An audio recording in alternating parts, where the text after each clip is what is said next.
वाराह अवतार की कथा। श्री मैत्रेय जी बोले, जब अपनी भार्या शतरूपा के साथ शांभु मनु का जन्म हुआ तब उन्होंने बड़ी नम्रता से हाथ जोड़कर श्री ब्रह्मा जी से कहा, भगवान, एकमात्र आप ही समस्त जीवों के जन्मदाता और जीविका प्रदान करने वाले पिता हैं। तथापि हम आपकी संतान ऐसा कौन सा कर्म करें जिससे आपकी सेवा बन सके। पूज्यपाद, हम आपको नमस्कार करते हैं। आप हमसे हो सकने योग्य किसी ऐसे कार्य के लिए हमें आज्ञा दीजिए जिससे इस लोक में हमारी सर्वत्र कृति हो और परलोक में सद्गति प्राप्त हो सके।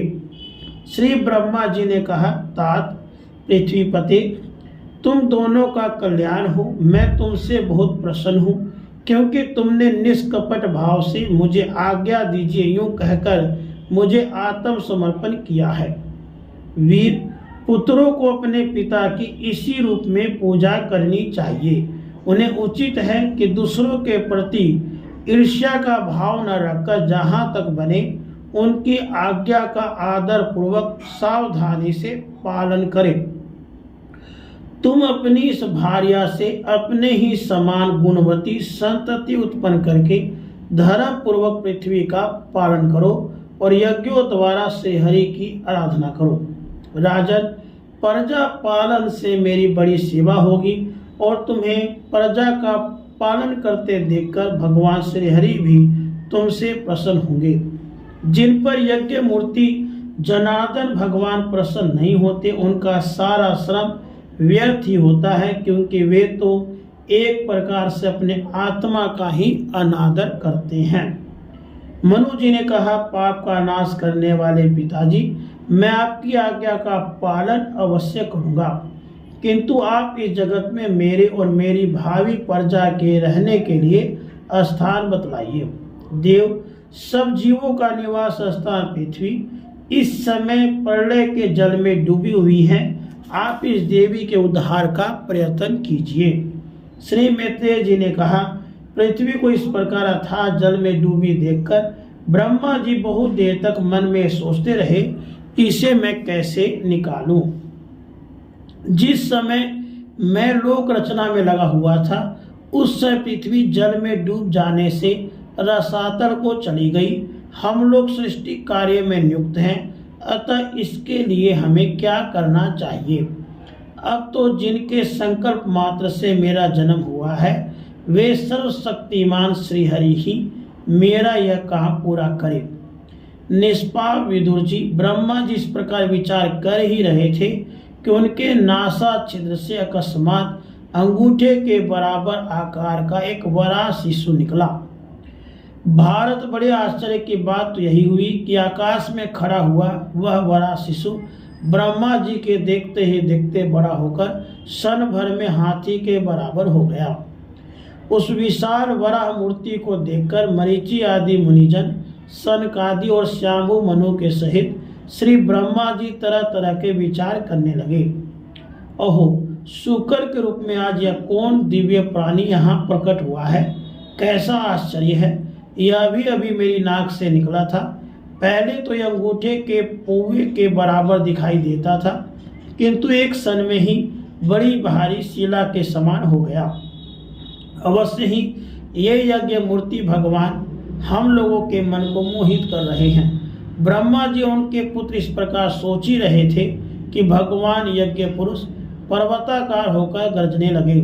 सर्वशक्तिमान श्रीहरि ने अपनी गर्जना से दिशाओं को प्रतिध्वनित करके ब्रह्मा और श्रेष्ठ ब्राह्मणों को हर्ष से भर दिया। अपना खेद दूर करने वाली माया में वरा भगवान की घुरघुराहट को सुनकर वे जनलोक, तपलोक और सत्यलोक निवासी मुनिगण तीनों वेदों के परम पवित्र मंत्रों से उनकी स्तुति करने लगे। भगवान के स्वरूप का वेदों में विस्तार से वर्णन किया गया है, अतः उन मुनीश्वरों ने जो स्तुति की उसे वेद रूप मानकर भगवान बड़े प्रसन्न हुए और एक बार फिर गरजकर देवताओं के हित के लिए गजराज किसी लीला करते हुए जल में घुस गए। पहले वे सूकर रूप भगवान पूंछ उठाकर बड़े वेग से आकाश में उछले और अपनी गर्दन के बालों को फटकार कर खुरों के आघात से बादलों को छितराने लगे। उनका शरीर बड़ा कठोर था, त्वचा पर कड़े कड़े बाल थे, दाढ़ें सफेद थी, नेत्रों से तेज निकल रहा था। उसमें उनकी बड़ी शोभा हो रही थी। भगवान स्वयं यज्ञ पुरुष है, तथापि सूकर रूप धारण करने के कारण अपनी नाक से सूंघ सूंघ कर पृथ्वी का पता लगा रहे थे। उनकी दाढ़ें बड़ी कठोर थी। इस प्रकार यद्यपि वे बड़े क्रूर जान पड़ते थे, तथापि अपनी स्तुति करने वाले मरीचि आदि मुनियों की ओर बड़ी सौम्य दृष्टि से निहारते हुए उन्होंने जल में प्रवेश किया। जिस समय उनका वर्जमय पर्वत के समान कठोर कलेवर जल में गिरा, तब उसके वेग से मानो समुद्र का पेट फट गया और उसमें बादलों की गड़गड़ाहट के समान बड़ा भीषण शब्द हुआ।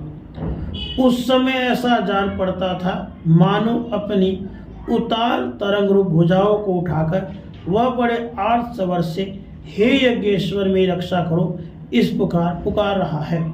तब भगवान यज्ञ मूर्ति अपने बाण के समान पैने खुरों से जल को चीरते हुए उस अपार जल राशि के पहुँचे। वहाँ रसातल में उन्होंने समस्त जीवों की आश्रयभूता पृथ्वी को देखा, जिसे कल्पांत में शयन करने के लिए उद्यत श्री हरि ने स्वयं अपने ही उदर में लीन कर लिया था। फिर जल में डूबी हुई पृथ्वी को अपने दाढ़ों पर लेकर रसातल से ऊपर आए। उस समय उनकी बड़ी शोभा हो रही थी। जल से बाहर आते समय उनके मार्ग में विघ्न डालने के लिए महापराक्रमी हिरण्याक्ष ने जल के भीतर ही उन पर गदा से प्रहार किया। इससे उनका क्रोध चक्र के समान तीक्ष्ण हो गया और उन्होंने उसे लीला से ही इस प्रकार मार डाला जैसे सिंह हाथी को मार डालता है। राधे कृष्ण।